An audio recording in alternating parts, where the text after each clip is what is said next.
여러분, 국권 피탈 왜 됐습니까? 피탈을 하지 않습니까? 쪽발이 우리 침략한 거 아닙니까? 쪽발이가 나쁘죠? 그것을 부정한 것이 아니라 그건 팩트입니다. 쪽발이 나쁘고 우리는 식민 지배를 받았지 않습니까? 침략받아서 35년간 개 같은, 완전 노예 같은 기간 35년 식민 지배를 받았으니까 일본놈이 저지른 악행이 얼마나 많습니까? 그 과정을 공부하고 있는데 다만 우리도 반성을 해야 되는 건 맞습니다, 여러분.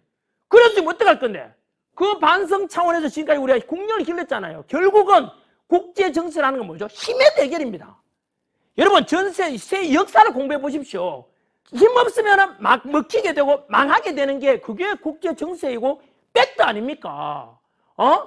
지금 우크라이나 핵이 없으니까 러시아가 군사력 강해서 침략했잖아. 누가 이길지는 모르지만 힘센 놈이 이기는 거야. 착한 나라가 이기는 게 아니야. 힘센 놈이 이기는 거야. 그게 성호 이익 선생이 해온 이야기야. 백제가 왜 망했죠? 당나라 군대 끌고 와서 신라가 멸망시켜버렸잖아요. 고구려 왜 망했죠? 내부 분열이 있었죠. 역시 나당군이 왔지 않습니까? 당나라군이 왔어. 결국은 고구려는 분열로 망했습니다.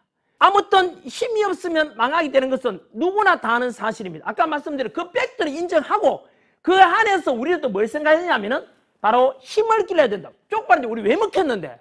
힘이 없는 거 아닙니까? 앞으로 그러면 어떻게 하겠냐? 이건 뭐 일본이 나쁘다고 말하지 않습니다. 하지만 앞으로 우리가 어떻게 할 것인가에 대해서 생각해 보면은 우리는 일본한테 당한 것 때문에 끊임없이 감정 끝까지 일본하고 싸워야 되나? 경쟁해야 되나?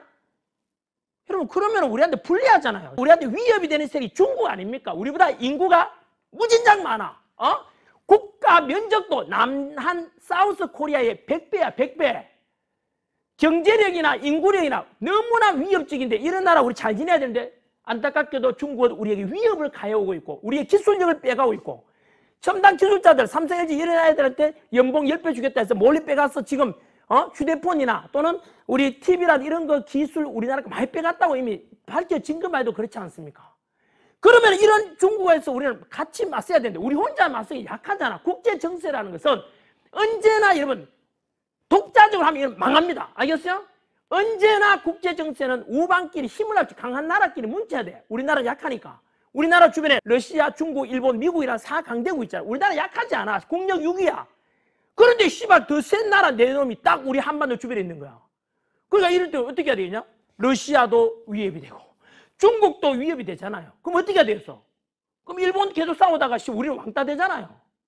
그거는 굉장히 불리한 거죠. 그래서 과거에 일본이 우리를 침략하고 그걸 우리 잊지는 말되 다만 우리의 실리를 추구하고 앞으로 우리가 더 번영을 위해서는 중국과 러시아 위협을 막아내기 위해서는 미국하고 더 친해야 되고 또 일본하고도 어쩔 수 없이 뭐죠? 미국하고도 일본이 친하고 같이 공동 이렇게 하다니까 일본하고는 미래를 위해서는 같이 가야 되는 동반자가 될 수밖에 없는 겁니다.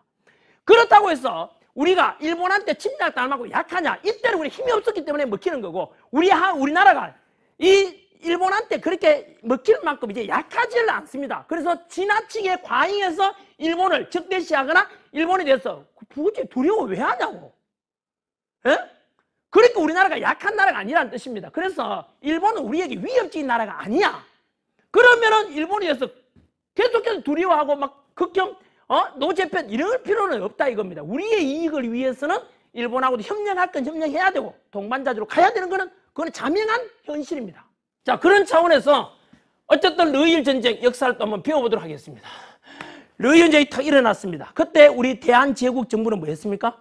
러시아 편 선언했겠어요? 대한제국 정부는 일본 편을 선언했겠어요?